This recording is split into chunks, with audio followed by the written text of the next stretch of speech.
የሆርሙዝ ወሽመጥ ለሁሉም ክፍት መሆኑን ኢራን አስታወቀች። መረጃውን የምናካፍላችሁ ይሆናል። ሲፒጂ ማንነታቸው ባልታወቁ ሰዎች የታገተው የአዲስ ስታንዳርድ ኤዲተር እንዲለቀቅ ጥሪ አቅርቧል። በሌላ መረጃችን ኢህአፓ የምርጫ ቦርድን ፍቃድ ሳይጠብቅ ሀገር አቀፍ ሰላማዊ ሰልፍ ለማካሄድ ዝግጁ መሆኑን ገልጿል። ይህንን መረጃ አሁን የምናካፍላችሁ ነው የሚሆነው። የቮይስ ኦፍ ኢትዮጵያ ቤተሰቦች ሰብስክራይብ ማድረጋችሁን እያስታወስናችሁ በዝርዝር ወደምንመለከታቸው ጉዳዮች እናልፋለን።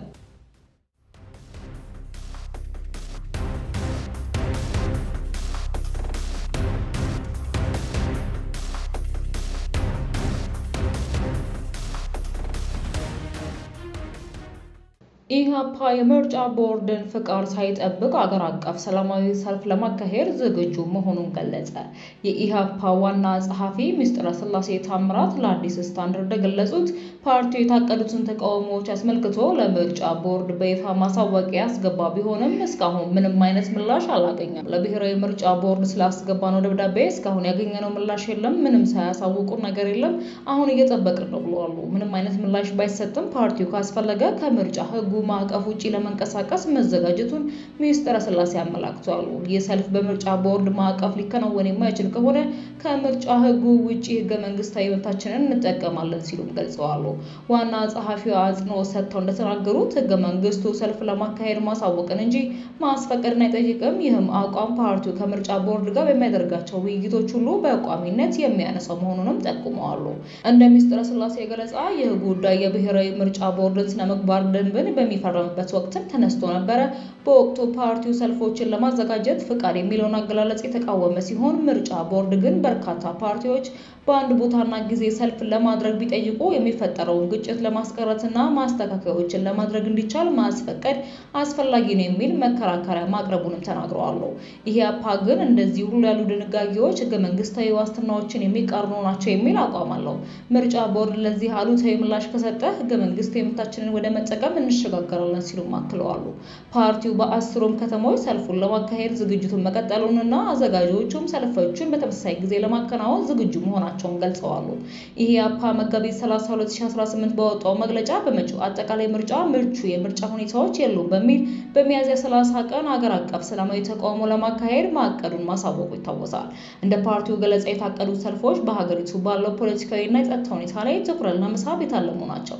በበርካታ ክልሎች የሚቀጥሉት ግጭቶችና በፖለቲካ ተሳታፊዎች ላይ የሚደረጉ ገደቦች የምርጫውን ተአማኒነት እንደሚያሳጡትም ፓርቲው ይከራከራል። በተጨማሪም በሀገሪቱ አንዳንድ አካባቢዎች ያለው አለመረጋጋት የመራጮችን ተሳትፎና ውክልና ሊያደናቅፍ እንደሚችል የጠቀሰው ፓርቲው የምርጫው አካታችነት ጥያቄ ውስጥ መግባቱ የሂደቱን ፍትሐዊነትና ህጋዊነት አደጋ ይጥላል ብለዋል። በሌላ መረጃችን ስንሻገር ሲፒጂ የማንነታቸው ባልታወቁ ሰዎች የታገተው የአዲስ ስታንዳርድ ኤዲተር እንዲለቀቅ ጥሪ ያቀረበ። ሲፒጂ ሚያዝያ 8 2018 በወጣው መግለጫ ሚሊዮን ረቡዕ ዕለት ረፋዱ ላይ በአዲስ አበባ ከሚገኘው የመገናኛ ብዙሃኑ የዜና ክፍል በሲቪል በለበሱ ሰዎች ተይዞ ወደማታወቅበት ቦታ መወሰዱን ገልጿል። የአዲስ ስታንዳርድ አሳታሚ ሆኖ ጃኬን ፐብሊሽንግ ማኔጂንግ ኤዲተሩ ሚሊዮን በየነ ማንነታቸው ባልታወቁ ግለሰቦች ከተወሰደ 24 ሰዓት ሊሞላው ቢቀረብም እስካሁን ያለበት ቦታ አልታወቀም። ሲፒጂ ድርጊቱ እጅግ አሳሳቢ መሆኑን ጠቅሶ ባለስልጣናት ድርጊቱን የፈጸሙት አካላትን ለይቶ ተጠያቂነት እንዲሰፍን እንዲያደርጉ አሳስቧል።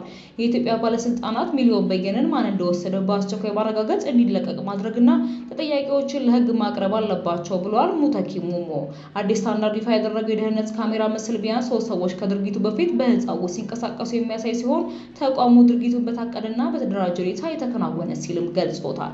ከድርጊቱ በኋላ አሳታሚው የአዲስ አበባ ፖሊስ ኮሚሽንና የፌዴራል ፖሊስ ኮሚሽንን ጨምሮ የተለያዩ የህግ አስከባሪ ተቋማትን ቢያነጋግርም ሁለቱም ተቋማት ሚሊዮን በእጃቸው እንደማይገኝ ገልጸዋል። በካሜራ ምስሉ የታዩ ግለሰቦችም የታወቁ የጸጥታ ኃይሎች አባላት አለመሆናቸውን ድርጊቱን ህገወጥና የማንነታቸው ጉዳይ አሳሳቢ እንዲሆንም አድርጎታል።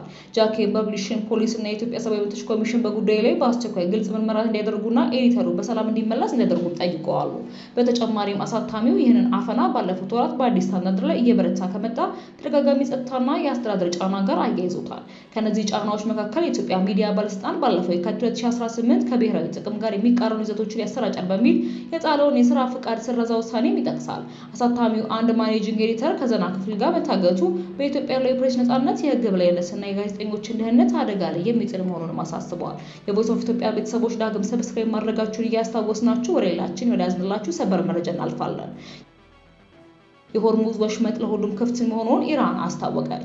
በሊባኖስ የተደረገው የተኩስ አቁም ስምምነትን ተከትሎ የሆርሙዝ ወሽመጥ ለሁሉም የንግድ መርከቦች ክፍት መሆኑን የኢራን የውጭ ጉዳይ ሚኒስቴር አስታውቋል። እንደ ሚኒስተሩ ገለጻ የተኩስ አቁም ስምምነቱ ባለበት ጊዜ ሁሉ ማንኛውም የንግድ መርከብ ያለምንም እንቅፋት በወሽመጡ ማለፍ ይችላል ብለዋል። ኢራን ጊዜያዊ አስተዳደር የተኩስ አቁም እንደማትቀበልና ይልቁንም በመላው ቀጠናው ለተቀሰቀሰ ጦርነት ዘላቂ መፍትሄ እንዲመጣ እንደምትፈልግ የሀገሪቱ ምክትል የውጭ ጉዳይ ሚኒስትር ገልጸዋል። ይህ ውሳኔ በዓለም አቀፍ የንግድ እንቅስቃሴና በነዳጅ ዋጋ ያለውን ውጥረት ያረግባል ተብሎ በጉጉት ይጠበቅ ይገኛል። የቮይስ ኦፍ ኢትዮጵያን ቤተሰቦች ዳግም ሰብስክራይብ ማድረጋችሁን እያስታወስናችሁ በሌላ አዳዲስና ወቅታዊ መረጃዎች ዳግም እስክንገናኝ ድረስ በደህና ቆዩ።